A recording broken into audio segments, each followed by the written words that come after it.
Tanpa aba-aba, pintu itu dihantam paksa hingga terbuka. Suara kayu pecah memecah keheningan. Sang kakek dan cucunya terkejut, tubuh mereka menegang. Tentara kembali. Langkah-langkah berat memasuki rumah, dan tanpa ampun, mereka mulai mengacak-acak ruangan. Pemeriksaan kali ini lebih kejam, lebih teliti. Setiap sudut rumah diperiksa tanpa ampun. Tentara menyisir tiap inci ruangan, membalik tikar, memeriksa kolong meja hingga menyusuri ruang bawah lantai, tempat persembunyian Tiger Wong sebelumnya. Tak ada ruang yang dibiarkan utuh. Salah seorang prajurit sempat curiga, mengaku mendengar suara saat mendekati rumah itu. Sorot matanya tajam, menyelidik. Namun si kakek segera menunjuk ke arah radio tua yang mengeluarkan suara samar. Alunan dari radio itu mengalun lirih, menjadi alibi yang menenangkan. Tentara itu membisu, memandang sejenak, lalu meninggalkan rumah tanpa kata. Hujan mulai reda, sunyi kembali menyelimuti gubuk itu.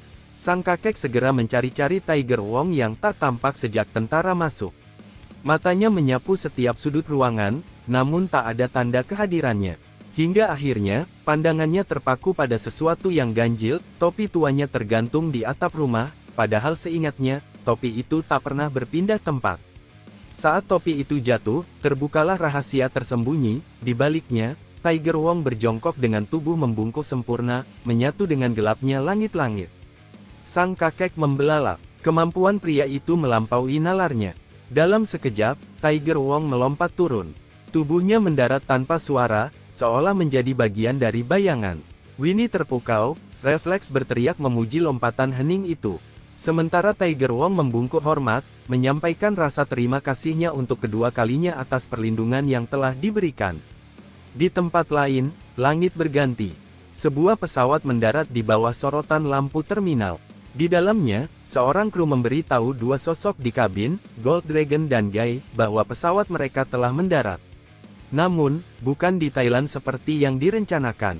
Mereka kini berada di sebuah terminal kargo terpencil di Malaysia. Langkah mereka terhenti saat pintu pesawat terbuka. Gold Dragon dan Guy terpaku mendengar penjelasan kru, pesawat tak mendarat di Thailand seperti yang direncanakan. Bandara Bangkok ditutup sementara karena badai besar, dan pesawat tidak diizinkan melintas tanpa otoritas. Wajah Gold Dragon mengeras. Ia tak bisa menunggu. Waktu terlalu sempit, dan Tiger Wong membutuhkannya. Tanpa banyak pikir, ia menarik Guy menjauh dari pesawat, mencari jalur lain. Perjalanan harus dilanjutkan, dengan atau tanpa izin. Guy tampak gelisah. Ini kali pertama ia meninggalkan negaranya, dan semuanya berjalan di luar rencana. Tapi langkah Gold Dragon begitu yakin, tak memberinya ruang untuk ragu. Taksi membawa mereka menuju pelabuhan terdekat. Ketika turun, mata Guy membelalak melihat deretan kapal pesiar bersandar rapi, megah dan mengilap di bawah langit mendung. Sementara itu, Gold Dragon tak membuang waktu. Ia menghampiri seorang pria parubaya yang tengah membersihkan kapalnya. Dengan semangat menyala, ia mengajukan tawaran untuk menyewa kapal itu menuju Thailand. Namun sang pemilik kapal menggeleng. Laut sedang tak bersahabat. Badai di tengah laut bisa menenggelamkan siapapun yang nekat berlayar. Namun Gold Dragon bukan pria yang mundur karena cuaca. Ia menggandakan tawaran. Mata pemilik kapal melebar, lalu terdiam sejenak menimbang. Akhirnya, ia mengangguk perlahan. Kapal akan berangkat. Meski badai menghadang, persahabatan dan keberanian menjadi bahan bakarnya. Pemilik kapal menatap tajam ke arah Gold Dragon dan Guy. Ia bertanya apakah mereka memiliki visa. Keduanya hanya menggeleng pelan. Hening sesaat, sebelum Gold Dragon meminta dengan nada tegas agar sang pemilik kapal mengurus semua keperluan mereka. Namun sang pemilik kapal justru tertawa kecil, mengira permintaan itu hanyalah gurauan. Ia mulai mempersulit, melontarkan berbagai syarat dan aturan yang membuat niat berlayar semakin menjauh dari kenyataan. Gold Dragon dan Guy saling pandang, dan dengan langkah tegas, mereka memilih mundur. Mereka membatalkan rencana menumpang kapal itu dan pergi meninggalkannya tanpa sepatah kata. Baru beberapa langkah menjauh, suara si pemilik kapal kembali terdengar memanggil mereka. Ia berkata mengenal seseorang yang bisa mengurus segalanya. Gold Dragon, dengan sorot mata penuh harap, bertanya siapa orang itu. Sang pemilik kapal tersenyum lebar, lalu menunjuk dirinya sendiri. Gold Dragon terdiam. Ia menjulingkan matanya, menahan komentar yang tak perlu diucapkan. Beberapa saat kemudian, kapal pun mulai bergerak, meninggalkan pelabuhan, mengarah ke Thailand. Laut luas terbentang, dan waktu perlahan melarutkan bayang-bayang daratan. Gai mulai pucat, tubuhnya limbung. Ia tak biasa melakukan perjalanan jauh. Kepala terasa berat, perut melilit. Ia menutup matanya, duduk bersila, mencoba menenangkan tubuh lewat semedi yang selama ini ia kuasai. Langit tiba-tiba menghitam. Badai datang tak diundang. Ombak menjulang, menghantam lambung kapal. Angin menjerit, mengguncang seisi perahu kecil yang terombang-ambing seperti dedaunan di tengah badai. Namun Gold Dragon tak peduli. Pikirannya bukan pada gelombang atau angin. Ia hanya memikirkan satu hal, Tiger Wong. Entah bagaimana keadaannya sekarang, entah di mana keberadaannya. Di atas peta, jarak dari Kelantan ke Thailand tampak seperti garis kecil. Tapi laut nyata tak pernah sederhana. Diperlukan 12 jam perjalanan melawan arus dan cuaca. Nahkoda kapal muncul di tengah kekacauan, mengabarkan bahwa dalam 2 atau 3 jam lagi, mereka akan sampai di tujuan. Gai, yang sedikit membaik, menemukan sebuah senjata. Ia bertanya apa itu. Itu harpun, peralatan untuk menyelam, jawab nahkoda. Gold Dragon memandang lurus ke depan.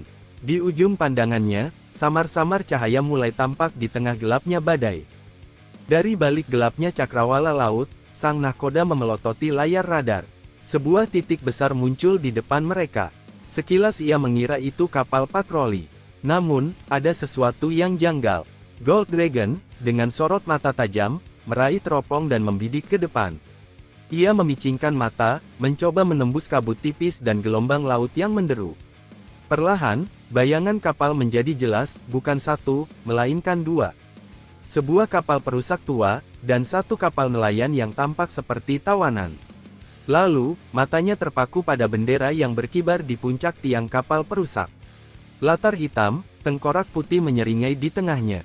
Jantung sang nahkoda mencelos. Itu bukan kapal biasa, melainkan kapal perompak.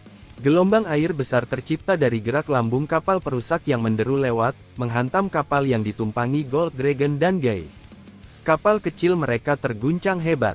Gai yang sempat tenang kini terlempar ke belakang, tubuhnya terbanting keras ke lantai dek. Nahkoda mulai tampak panik. Napasnya memburu saat ia menyebut nama yang ditakuti para pelaut, si Rahang Tajam. Pikiran Gold Dragon langsung melayang, kapal itu, kapal perang tua peninggalan perang Vietnam. Setelah Amerika angkat kaki, kapal-kapal itu terbengkalai, lalu dirampas dan dijadikan mesin penjara di lautan bebas. Di atas kapal nelayan, berdiri tegak sosok mengerikan, si Rahang Tajam. Ia memandangi para nelayan yang ketakutan. Lalu tanpa ragu, menyeret salah satu dari mereka, mengangkatnya ke udara, dan menghantamkan pukulan keras ke wajah lelaki malang itu. Jeritan tak terdengar, hanya bunyi pukulan yang memecah sunyi. Ancaman telah diumbar, dan teror telah ditabur. Ketakutan mencengkeram para sandera. Wajah-wajah penuh cemas hanya bisa mematung, tak mampu melawan kekuatan buas yang berdiri di hadapan mereka. Namun di tengah kepasrahan, satu sandera mengumpulkan keberanian. Ia maju, mencoba menyerang si Rahang Tajam. Dengan gerakan cepat dan tenang, Rahang Tajam mengangkat tangan kanannya. Cahaya aneh mulai menyelimuti tangannya, tenaga dalam yang pekat dan mematikan. Tanpa ragu, ia menebaskan tangan itu ke arah tubuh sandera yang menantangnya. Pukulan itu telak, tubuh si sandera terlempar, menghantam geladak dengan keras. Ia tergeletak, tak bergerak, hanya menjadi simbol sia-sianya perlawanan di hadapan kekuasaan mutlak. Rahang Tajam tertawa, keras dan penuh kepuasan, menandakan bahwa kekejaman adalah bagian dari kesenangannya. Anak buahnya mulai bekerja, mengumpulkan barang rampasan dan memasukkannya ke dalam karung lusuh. Di sudut kapal, para sandera dipisahkan, laki-laki dan perempuan dipaksa berpisah di bawah todongan senjata. Ketegangan membuncah saat Rahang Tajam memberikan perintah keji, para sandera wanita dipaksa melepaskan pakaian mereka. Teriakan histeris menggema di antara geladak. Penolakan tak menggoyahkan niat biadab itu. Dari sisi lain, seorang sandera pria mencoba bertindak. Dengan segenap tenaga, ia mengerahkan senjata rahasia dari mulutnya, sebuah alat kecil melesat menuju tubuh Rahang Tajam. Tapi lagi-lagi, kekuatan itu sia-sia. Dengan mudah ditepis, dan si penyerang kembali dihajar hingga tak berdaya. Ketakutan akhirnya memuncak. Para wanita, gemetar dan berlinang air mata, dipaksa menanggalkan pakaian mereka. Perompak di sekeliling tertawa puas, mata mereka memantulkan nafsu dan kuasa. Dalam kondisi tanpa sehelai benang, satu persatu sandera wanita dipindahkan ke kapal si rahang tajam.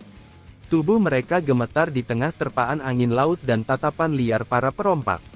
Di sisi lain, para sandera pria hanya bisa berteriak putus asa, tak mampu melakukan apapun selain menyaksikan kehinaan itu terjadi di depan mata. Tiba-tiba, dari kerumunan, seorang wanita memberanikan diri menyerang rahang tajam. Namun usahanya kandas dalam sekejap. Tubuhnya dicekal dengan mudah, dijerat dalam pelukan sang pemimpin perompak. Dengan amarah yang mendidih, rahang tajam mencengkeram tubuhnya, lalu melemparkannya ke laut tanpa ampun. Ia berdiri kokoh di hadapan para wanita yang tersisa, mengirim ancaman dengan sorot mata yang tajam, siapapun yang berani melawan, akan bernasib sama. Tak lama berselang, dari permukaan laut yang bergelombang, jeritan pendek terdengar. Darah menyebar di air. Tubuh wanita yang tadi dilempar telah terkoyak, menjadi santapan hiu yang muncul dari kedalaman. Ketakutan merayapi setiap wajah. Para sandera pria mulai berdoa dalam hati, berharap ada keajaiban, ada penyelamat yang datang dari kejauhan. Namun harapan mereka dibalas dengan tawa puas rahang tajam. Baginya, ketakutan adalah bentuk hiburan terbaik. Lalu, kilat menyambar langit. Sekejap, lautan diterangi cahaya putih menyilaukan. Di kejauhan, siluet kapal muncul, kapal yang ditumpangi Gold Dragon dan Gay, kini terlihat jelas dari geladak kapal perompak. Dengan cepat, rahang tajam memberi perintah. Anak buahnya sigap bersiap, arah kemudi diubah. Kapal perompak bergerak cepat, seperti bayangan maut yang hendak menelan mangsa berikutnya. Bagaimanakah kelanjutan kisah serunya? Untuk mengetahuinya, silakan tonton video selanjutnya.